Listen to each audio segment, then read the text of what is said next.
Hello everyone, my name is Muskan. I am a legal intern at LexClick and Company. So today's topic of discussion is analysis of IPC section 84. So let's proceed with our topic. Law recognizes the concept actus non facit reum nisi means citria and means ni sine mente. That is, the physical act alone does not make any personal guilty. The mental component in the form of evil intent, guilty mind is equally important. This gives rise to the general exceptions that are given under the Indian Penal Code. The Indian Penal Code 1860 recognizes the offences in Chapter 4 under the heading General Exceptions. Under Section 76 to 1064 of the IPC cover these offences. The law offers certain defences that exculpate criminal liability. These defences are based on the premise that through the person committed the offence, he cannot be held liable. This is because at the time of commission of the offence, either the prevailing circumstances were such that the act of person was justified, or his condition was such that he could not form the requisite mens rea for the same. As an excusable act is a one in which through the person has caused harm, it is held that the person should be excused because he cannot be blamed for the act. For example, if a person of unsound mind commits a crime, he cannot be held responsible for being mentally sick. Insanity laws. Defense of insanity is used by defense to save their clients from capital punishment. It is based on the assumption that at the time of the crime, the defendant was suffering from several mental illness and therefore was incapable of appreciating the nature of the crime and differentiating right from wrong behavior, hence making them not legally accountable for the crime. The insanity defense is a legal concept, not a clinical one, medical one. This means that just suffering from a mental disorder is not sufficient to prove insanity. The defendant has the burden of proving the defense of insanity by a preponderance of the evidence, which is similar to a civil case. It is hard to determine legal insanity and even harder to successfully defend it in a court. Section 84 deals with defense of insanity and is defined under the Act. Nothing is an offence which is done by a person who at the time of doing because of soundness of mind is capable of knowing the nature of act or that he is doing what is either wrong or contrary to law. History. The insanity defense has been in existence for many centuries. However, it took legal positions only since the last 3 centuries.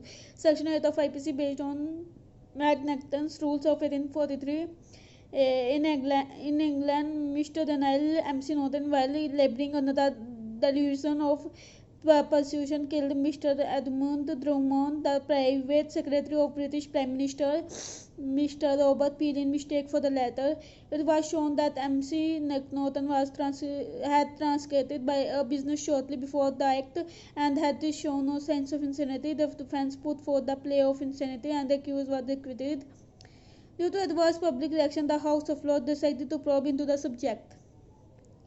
Accordingly, some questions were put at 180 before a bench of 14 judges in the House of Lords. From the answers are given, some rules were framed towards the determination of criminal responsibility of insane and were called Macnaghten rules.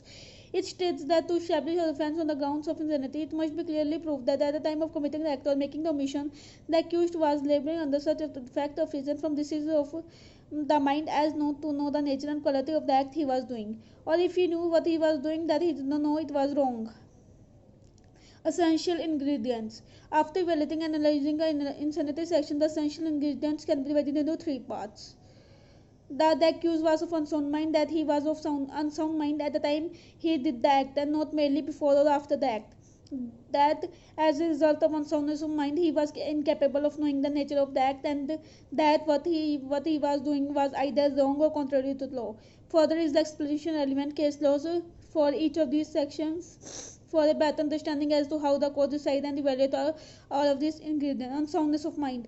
Unsoundness of mind is used to describe only those conditions that affect the cognitive capacity of an individual. So every person who is mentally ill is not relieved from his responsibilities. Here the law makes a distinction between medical and legal insanity. There is a great difference between legal insanity and medical insanity. Merely the doctor examination cannot be used to gain benefit, but it is to be proved that the accused, as a result of unsoundness of mind, he was incapable of knowing the nature of the act, that what he was doing and was either wrong or contrary to law. Next, nature of act. If the accused did not know the nature of the act he was committing, then he is not responsible for it. Similarly, if you know the nature of act but did not know whether it was wrong or contrary to law, he is not liable. On the other hand, if the person did not know the nature of fact but knew that it is wrong as contributor, he is held liable.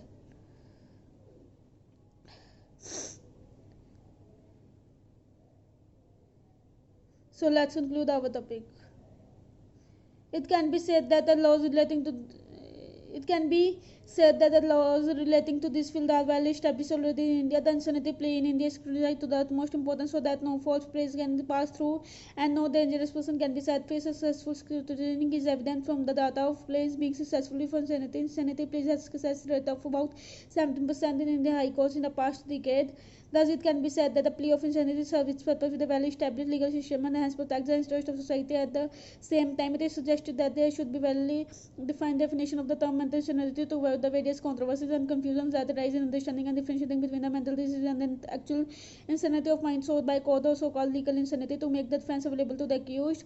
Section 84 of the code should be amended to incorporate the partial defense of diminished responsibility for murdering insane person. This change shall be made on equal footing with the defense of diminished responsibility as accepted in the defense of insanity as specified by English criminal law. The scope of Section 18(4) should be expanded to incorporate the defense of automatism under the defense of an unhealthy mind, just as it recognized by the Hindu criminal law system. So that's all for the day. If you like my video, do like, comment, and subscribe the Let's Click YouTube channel. Thank you.